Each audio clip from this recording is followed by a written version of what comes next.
Irmãos e irmãs, vamos a mais um momento da liturgia da palavra que eu transmito sempre nos meus endereços digitais. @Paulo Roberto Maciel, Maciel 7919. Você vai também ao Facebook, ao Instagram, ao blog, é só digitar. Uma forma mais fácil é Paulo Roberto Maciel Maciel. Digita e chega lá. Neste vídeo, a liturgia é referente ao dia 1º de março de 2026, domingo, segunda semana da quaresma. No ano litúrgico A, a cor dos paramentos litúrgicos é roxa. Temos no rito a missa própria com creio e prefácio próprio. A primeira leitura é a leitura do livro do Gênesis, capítulo 12, versículos do 1º ao 4a. Um resumo deste livro é que Abraão é personagem importante na história da salvação. É ele quem primeiro estabelece um ato de fé no Deus único. Vamos à leitura? Naqueles dias o Senhor disse a Abraão: sai da tua terra, da tua família e da casa do teu pai e vai para a terra que eu te vou mostrar. Farei de ti um grande povo e te abençoarei, engrandecerei o teu nome de modo que ele se torne uma bênção.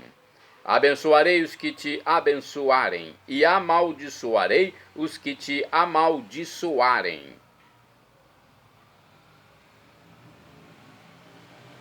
Em ti serão abençoadas todas as famílias da terra. E Abraão partiu como o Senhor lhe havia dito. Palavra do Senhor, graças a Deus. Olha aí que importante esta parte do Evangelho. Do texto bíblico, Gênesis 12, versículos do 1º ao 4. É uma história do início da salvação. Depois de Adão e Eva, logicamente, que Adão e Eva é o início da perdição, né? Vamos ao salmo de resposta, ou salmo responsorial, é o salmo 32 na Vulgata, ou 33 na Bíblia de Jerusalém, versículos do 4 ao 5, 18 a 19, 20 a 22, refrão 22, e é este: sobre nós venha, Senhor, a vossa graça, venha a vossa salvação. Sobre nós, Senhor, venha a vossa graça, venha a vossa salvação. Pois reta é a palavra do Senhor e tudo que ele faz merece fé. Deus ama o direito e a justiça, transborda em toda a terra a sua graça. Sobre nós venha, Senhor, a vossa graça, venha a vossa salvação. Mas o Senhor pôs o olhar sobre os que o temem e que confiam esperando em seu amor, para da morte libertar as suas vidas e alimentá-los quando é tempo de penúria. Sobre nós venha, Senhor, a vossa graça, venha a vossa salvação. No Senhor nós esperamos confiantes, porque Ele é nosso auxílio e proteção. Sobre nós venha, Senhor, a vossa graça, da mesma forma que em vós nós esperamos. Sobre nós venha, Senhor, a vossa graça, venha a vossa salvação. Sobre nós venha, Senhor, a vossa graça, venha a vossa salvação. Segunda leitura. Leitura da segunda epístola de São Paulo a Timóteo, capítulo 1, versículos do 8b ao 10º. Um resumo desta carta é o seguinte: a vocação de todo cristão consiste na fé em Cristo Redentor e em ter uma vida santa, realizando obras frutíferas. Vamos à leitura da segunda carta, aliás, da segunda carta de São Paulo a Timóteo, capítulo 1, versículos do 8º ao 10º. Caríssimo, sofre comigo pelo Evangelho, fortificado pelo poder de Deus. Deus nos salvou e nos chamou com uma vocação santa, não devido às nossas obras, mas em virtude do seu desígnio e de sua graça que nos foi dada em Cristo Jesus desde toda a eternidade. Esta graça foi revelada pela manifestação de nosso Salvador, Jesus Cristo. Ele não só destruiu a morte, como também fez brilhar a vida e a imortalidade por meio do Evangelho. Palavra do Senhor, graças a Deus. Agora é hora do Evangelho, hein? Vamos transmitir o Evangelho, antes vamos aclamá-lo. O Evangelho escrito por São Mateus, capítulo 17, versículos do 1º ao 9. Louvor a vós, ó Cristo, Rei da eterna glória, Rei da eterna glória. Numa nuvem resplandecente fez-se ouvir a voz do Pai. Eis meu Filho muito amado, escutai-o todos vós, escutai-o todos vós. Louvor a vós, ó Cristo, Rei da eterna glória, Rei da eterna glória. O Senhor esteja convosco, Ele está no meio de nós. Proclamação do Evangelho de Jesus Cristo, segundo São Mateus. Glória a vós, Senhor. Pelo sinal da Santa Cruz, purifique, Senhor, minha mente, meus lábios e meu coração para acolher sua palavra e que produza frutos na minha vida.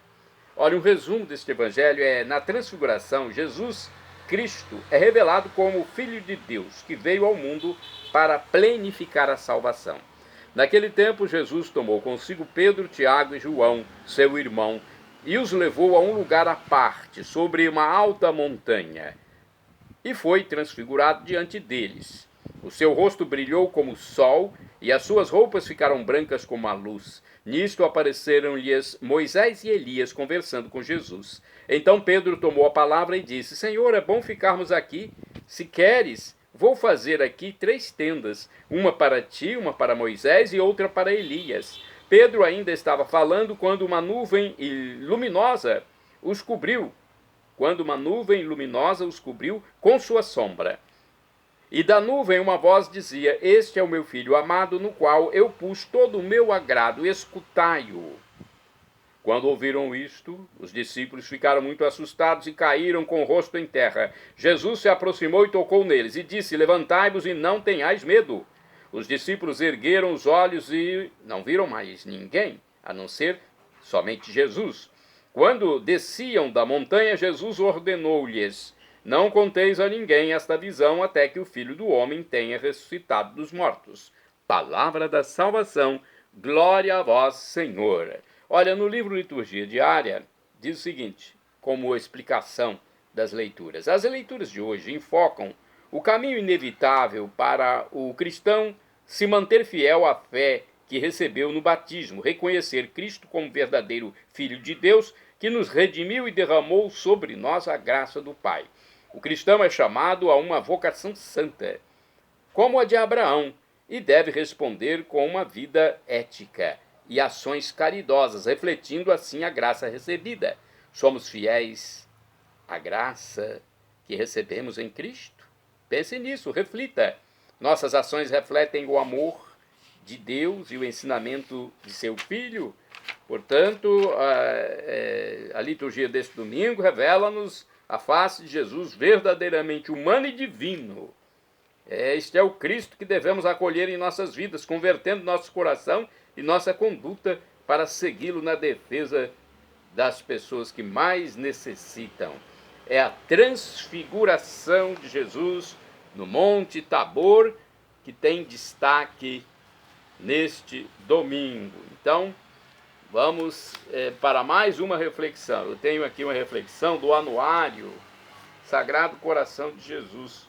Vamos ver o que é dito aqui pelo Padre Marcos Ramalho.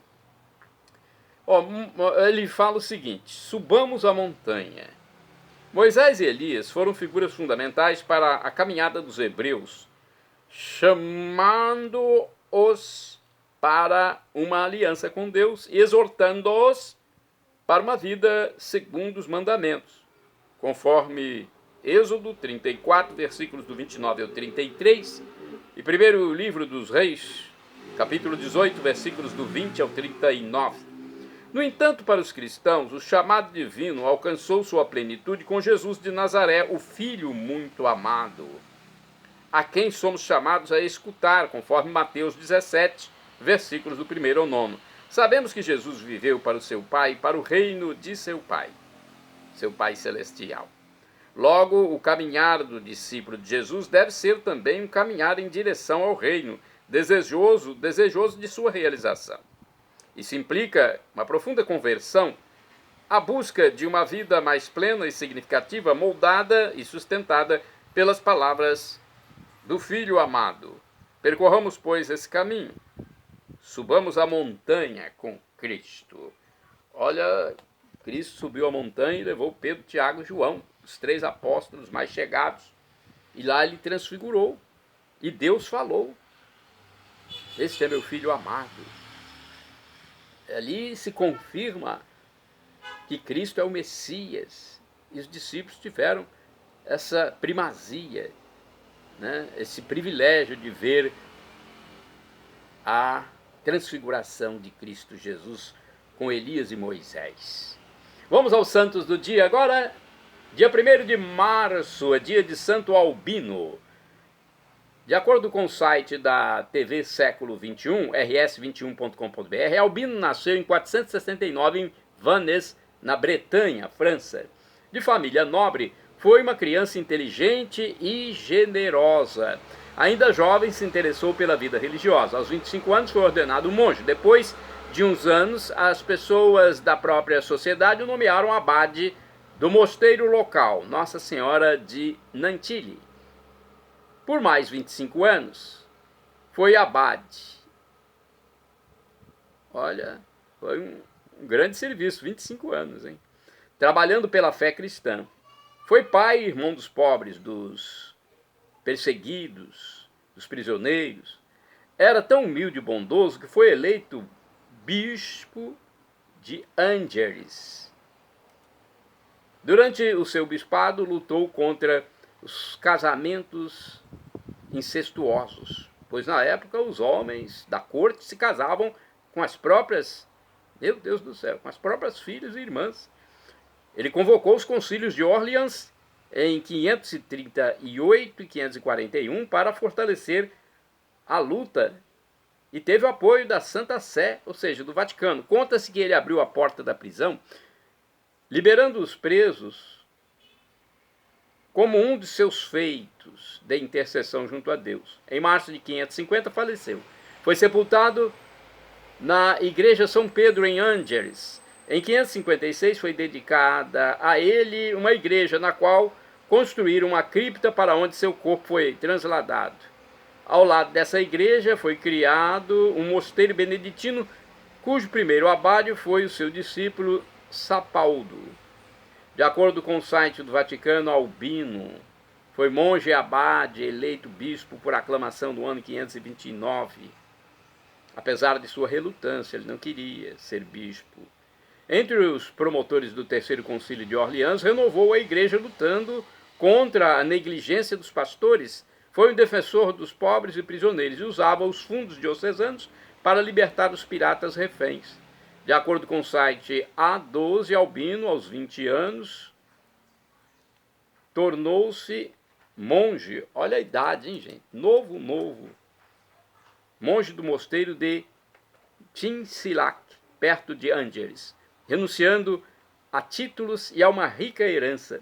Foi abade e depois bispo de Angers. Destacou-se pela moralização dos costumes e combate aos casamentos incestuosos comuns na época, motivados por interesses sucessivos. Condenou este e outros vícios morais nos 2 concílios regionais de Orleans, de 538 a 541, arriscando a vida por causa da oposição de poderosos interessados nesses costumes. Seus esforços tiveram sucesso e houve uma diminuição drástica dessas uniões.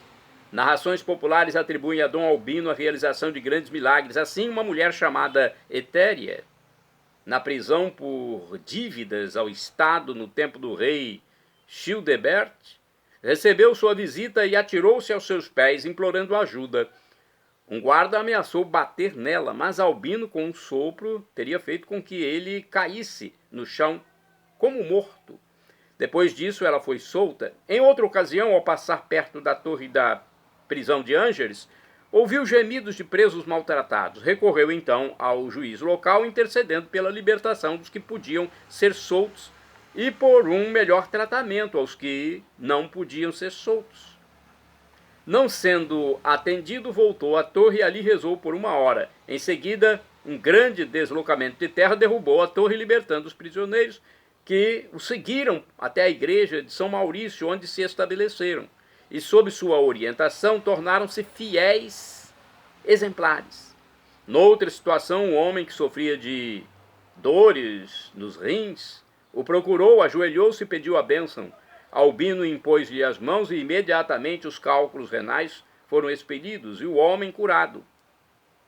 Santo Albino faleceu no dia 1º de março de 549. Seu túmulo tornou-se um local de peregrinação e muitos milagres foram atribuídos pela sua intercessão. Santa do dia 1º de março, Santa Eudóxia ou Eudócia. De acordo com o site Sagrada Missão, Eudóxia nasceu na Samaria, na Cisjordânia, Israel, Terra Santa, mas vivia na cidade de Heliópolis, na Fenícia, atual Líbano.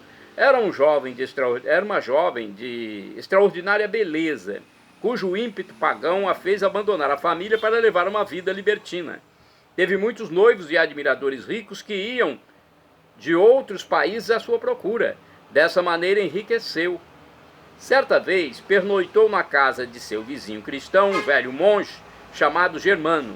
De madrugada o monge levantou para fazer suas orações em voz alta, como de hábito, e ler o evangelho, entoando cânticos ao Senhor. A leitura foi sobre a nova vinda do Redentor e o juízo final, a parousia. Eudóxia acordou com aquela voz que vinha pela parede da casa ao lado e ficou escutando. O que ouviu a impressionou. Foi procurar o homem que ouvira rezando e escutou por muito tempo a orientação do velho monge Germano, sentindo a alma se encher com alegria de amor a Cristo. Durante vários dias ficou ouvindo as palavras do monge e rezando. Ela teve uma visão de São Miguel Arcanjo, presenciada pelo monge, confirmando assim o seu arrependimento e conversão. O monge então contou ao bispo de Heliópolis, Teodotos, que batizou Eudóxia. Depois ela doou os seus bens aos pobres, libertou os escravos que possuía e ingressou no convento feminino próximo da cidade, de onde só saiu para morrer. Ir para o céu, como santa. Eudóxia consagrou a vida inteiramente ao jejum, orações e purificação da alma. Abraçou a fé com tanta certeza que recebeu os dons de prodígios, de milagres, por sua intercessão a Deus. O prefeito pagão Aureliano mandou alguns soldados para prendê-la, mas foram impedidos de forma extraordinária à medida que tentavam se aproximar do convento. Depois de 3 dias desistiram, voltaram e contaram tudo ao prefeito. Irritado, ele mandou outro grupo, liderado por seu filho. Outro prodígio aconteceu, assustando os cavalos e o jovem caiu e morreu. Olha aí, o jovem que foi atrás da santa. O prefeito, consternado, decidiu mandar um tribuno pedir ajuda à santa. Eudóxia respondeu com uma carta que, ao ser colocada em contato com o jovem, fê-lo ressuscitar.